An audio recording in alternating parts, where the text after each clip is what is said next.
عرض سلام دارم خدمت بینندگان عزیز.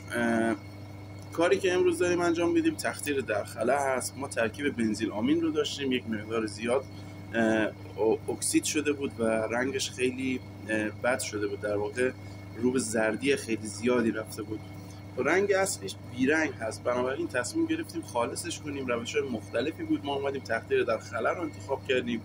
تخدیر در خلا مخصوص ترکیباتیه که ممکنه در دمای بالا یا در دمای جوششون تجزیه بشن یا حتی اکسید بشن. دمای جوش بنزینامین 185 درجه سانتیگراده. ما اومدیم با استفاده از خلا این دما رو رسوندیم به هولوش 100 درجه سانتیگراد.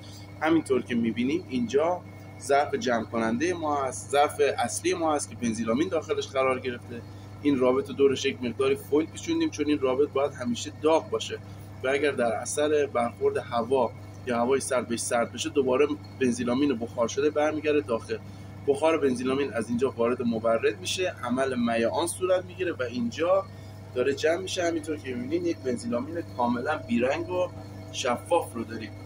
این نازلی که اینجا میبینید یا این خروجی مربوط به خلا هست. ما اینو بس میکنیم به سیستم خلامون تا دمای جوش ترکیبمون بیاد پایین‌تر و این در واقع خلا بس هست به 2 تا ارلن که در واقع ترپ ما هست. ما اومدیم اینو طراحی کردیم برای اینکه بخارات بنزینامین یا هر ماده از دستگاه تخدیر وارد پمپ خلا نشه و پمپ خلا رو دچار مشکل نکنه.